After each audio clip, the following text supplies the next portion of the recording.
యేసుక్రీస్తు శ్రేష్టమైన నామంలో ప్రియ సహోదరి సహోదరులందరికీ వందనములు, శుభోదయం. ఈరోజు జీవాహారము ఇర్మియా గ్రంథము 6వ అధ్యాయము 16వ వచనము. యెహోవా ఇలాగ సెలవిచ్చుచున్నాడు, మార్గములలో నిలిచి చూడుడి, పురాతన మార్గములను గూర్చి విచారించుడి, మేలు కలుగు మార్గమేది అని అడిగి అందులో నడుచుకొనుడి, అప్పుడు మీకు నెమ్మది కలుగును. హల్లెలూయా. ప్రియ సహోదరి సహోదరులారా, మేలు కలుగు మార్గం ఏది అని అడిగి అందులో నడుచుకున్నాడని ఈ ఉదయాన్నే దేవుడు మనందరినీ కూడా హెచ్చరిస్తున్నారు. మీరు ఏ మార్గంలో కూడా నడుస్తున్నారు? ఒకవేళ మీరు ఎక్కడికైనా వెళ్తున్నట్లయితే మీకు తెలియని ప్రదేశం గురించి ఇప్పుడైతే గూగుల్ మ్యాప్ ఓపెన్ చేసి చూస్తారు, కానీ అది చాలా చిక్కు మార్గములు చూపిస్తుంది అనేక సార్లు. కొంతమంది అయితే వారి యొక్క వాహనం ఆపి అడిగి మరి వెళ్తారు, ఏ వైపు వెళ్ళాలి, ఎటు నుంచి వెళ్తే త్వరగా అక్కడికి రీచ్ అవ్వగలము అని. అలాంటి మార్గము కొన్ని ఉన్నాయి. కానీ మన జీవితంలో మంచి మార్గము, చెడు మార్గము అని కూడా రెండు ఉన్నాయి. చాలా మంది వారికి ఇష్టమైన వాటి ఏంటి అని కనుగొన్నప్పుడు ఈ కాలంలో ఎక్కువ మంది చెడు మార్గములకు అట్రాక్ట్ అవుతున్నారని చాలా పరిశోధనలు తేల్చాయి.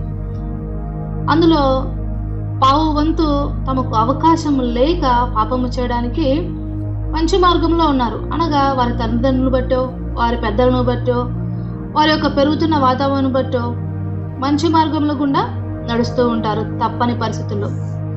కొందరు దేవునికి భయపడి దేవుని మార్గముల గుండా అనుసరిస్తూ వారి యొక్క జీవితం ఎప్పుడు కూడా నీటి కాలంలో ఎవరైనా నాటబడిన వారై ఆకు వాడక తన కాలమందు ఫలమిచ్చి చెట్టు వారి వారు ఉంటారు. వారందరూ కూడా క్రీస్తు మార్గంలో నడిచేవారు ఖచ్చితంగా. ఎందుకనగా దేవుని యొక్క భయం వారి హృదయంలో ఉంది కనుక. అనేక మార్గములు ఉన్నాయి కదా. బస్సు మార్గం ఉన్నది, రైలు మార్గం ఉన్నది, అలాగే సముద్ర మార్గములు ఉన్నవి, ఆకాశ మార్గములు ఉన్నవి. మనం ఎక్కడికైనా ఒక చోటుకు మన డెస్టినేషన్ మనం చేరుకోవడానికి మనం చేరాలనుకున్న ప్రదేశమునకు ఈ యొక్క మార్గములన్నింటినీ ఉపయోగించి ఎవరికి అందుబాటులో ఉన్న మార్గమును ఉపయోగించి వారు అక్కడికి చేరుకుంటారు. కానీ మీరు నేను అంతిమంగా చేరుకోవలసింది పరలోక రాజ్యం. మరి ఆ పరలోక రాజ్యం వెళ్ళడానికి మార్గమును కనుగొని ఉన్నావా? ఒకవేళ నీవు ఇంకా కనుగొనకపోతే దేవుడు నీకు ఆ మార్గం ఏమిటో ఈ ఉదయకాలం చెప్తున్నాడు. ఆలకించు ప్రియ సహోదరి సహోదరా. దేవుని మాట, దేవుని వాక్యం నీ చెవిన పడినప్పుడు పెడచెవిని పెట్టమాకు. ఇదిగో, నీవు పరలోకం చేరాలంటే నీకు మార్గము యేసుక్రీస్తు మాత్రమే. అవును, ఆయన అంగీకరించి వారందరూ తన బిడ్డలవుటకు ఆయన మార్గమును మన కొరకు సిద్ధము చేసినారు. నేను వెళ్ళి మీ కొరకు ఇల్లు సిద్ధము చేసి మరలా వస్తాను, మిమ్మల్ని అందరినీ నా వద్దకు ఆకర్షించుకుంటా అని మన ప్రభు సెలవిచ్చిన్నారు. అది ఏ విధంగా జరుగుతుంది? ఇర్మియా గ్రంథము 7వ అధ్యాయము 23వ వచనంలో, నా మాటలు మీరు అంగీకరించిన యెడల నేను మీకు దేవుడనయ్యుందును, మీరు నాకు జనులయ్యుందురు, మీకు క్షేమము కలుగునట్లు నేను మీకు ఆజ్ఞాపించుచున్న మార్గం అంతటి యందు మీరు నడుచుకొనుడి అని ప్రభు సెలవిస్తున్నాడు. ప్రభువునకు అయిష్టమైనటువంటి మార్గమును, ఆయనకు ఆయాసకరమైనటువంటి మార్గమును వదిలివేయండి. ఇదిగో, నేను తలుపు యొద్ద నిలబడి ఉన్నాను, నా కొరకు ఎవరైతే తలుపు తీస్తారో నేను వచ్చి వారితో కూడా భోజనం చేస్తాను, వారితో సహవాసం చేస్తానని ప్రభు సెలవిస్తున్నాడు. అంతేకాక ఆయన త్వరగా వచ్చుచున్నానని సెలవిచ్చున్నాడు. ఆయన రాకడ ఆలస్యం అవుతున్నదంటే నీకు మరొక అవకాశం దేవుడు ఇవ్వడానికే. మరొక దినమును దేవుడు నీకు ఇచ్చి ఉన్నాడంటే మరొక అవకాశం నీకు ఇచ్చినాడని అర్థం. దేవుని యొక్క మార్గమును కనుగొనండి. నిత్య జీవముతో ఎల్లప్పుడూ సంతోషకరంగా ఉండండి. దేవుని నమ్ముకున్న బిడ్డగా నీకు నాకు ఉండవలసిన నిరీక్షణ ఏమిటంటే, ఈ లోకంలో ఏదో వెలితి ఉన్నదని, ఈ లోకంలో కావలసినది ఉన్నదని. ఇదిగో, ఇక్కడ ప్రవక్తలు సమాధానం లేని కాలమున సమాధానం అని చెప్పుచు పైన మాత్రమే గాయములను బాగు చేస్తున్నారంట. ఎందుకంటే వారు నిజమైన విషయము చెప్పటం లేదు. లోపల ఉన్న గాయము అది మాన్పదు. పైన ఆశీర్వాదముల కొరకు, అక్రతల కొరకు దేవుని సన్నిధికి వచ్చేవారు ఎంతో మంది ఉన్నారు. అలాగే కొందరు బోధకులు కూడా మెటీరియల్ థింగ్స్ మాత్రమే ప్రీచ్ చేస్తా ఉన్నారు. వాళ్ళు ఈ లోకంలో ఆశీర్వాదముల కొరకు, లేముల కొరకు, దేవుని సన్నిధిలో వారు వారి యొక్క కార్యములు జరుగుట కొరకు కనిపెట్టువారుగా ఉండాలని పై ఆశీర్వాదములు బోధిస్తూ నిజమైన దాన్ని వదిలివేచున్నారు.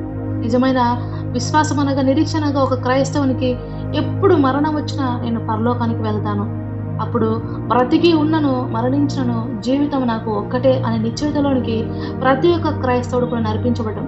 అదే నిజమైన క్రైస్తవ్యానికి గుర్తు. ప్రతి ఒక్క బోధకులు కూడా బోధించవలసిన నిజమైన మాట కూడా అదే. దేవుడు కూడా అదే కోరుకుంటున్నాడు. బ్రతికినంత కాలము నీవు దేవుని కొరకు జీవించాలి, దేవుని పని చేయాలి. అలాగే నిశ్చలముగా కడవరకు నీ యొక్క విశ్వాసాన్ని గట్టిగా పట్టుకొని కాపాడుకోవాలి. జీవ కిరీటం నీ కొరకు దాచి ఉంచున్నాడు దేవుడు. దాన్ని స్వతంత్రించుకోవడానికి ప్రయాసపడాలి. వాక్యం మీ అందరి జీవితంలో నెరవేరును గాక. సరైన మార్గంలో మీరు నడిపింపబడి, దేవుని మార్గంలో మీరందరూ నడిపింపబడి పరలోకమును రాజ్యము చేరుదురుగాక. కళ్ళు మూసుకొని ప్రార్థనలో ఏకీభవించండి. ప్రార్థన. మహోన్నతుడ, మహాగణుడ, గొప్ప దేవ, రాజుల రాజా, మీకు వందనాలు, స్తుతులు, స్తోత్రములు తండ్రి. ఈ దినం మీరు ఇచ్చిన ప్రతి ఒక్క మాటను బట్టి వందనాలు చెల్లిస్తున్నాను నాయన. మా జీవితంలో నెరవేర్చండి ప్రభు. మేలు కలుగు మార్గము గురించి ప్రతి బిడ్డ ఆలోచించలాగిన ప్రభు. వారి యొక్క హృదయంలో యొక్క మాటలు నాటి ఫలింపచేయండి తండ్రి. వారికి సమాధానము, నెమ్మదిని కలగచేయండి. ఎవరెవరైతే ఏ అక్కరలతో ప్రభు నీకు దూరం అవుతున్నారో అటువంటి అక్కరతలన్నీ తీర్చబడను గాక.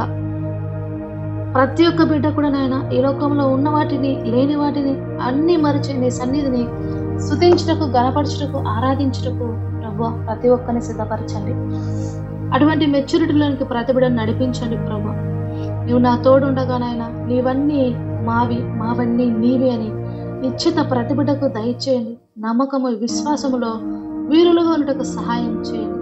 మీలో బలపరిచి స్థిరపరచమని సమస్త స్తుతి, మహిమ, ఘనత మీకే చెల్లించు ప్రభువ. పైనున్న వాటిని వెతుకు ఆత్మీయ నేత్రములు ప్రతి బిడ్డకు దయచేయమని నా ప్రభును రక్షకుడైన యేసు నామములో అడిగి వేడుకుంటున్నాను పరమ తండ్రి. ఆమేన్, ఆమేన్, ఆమేన్.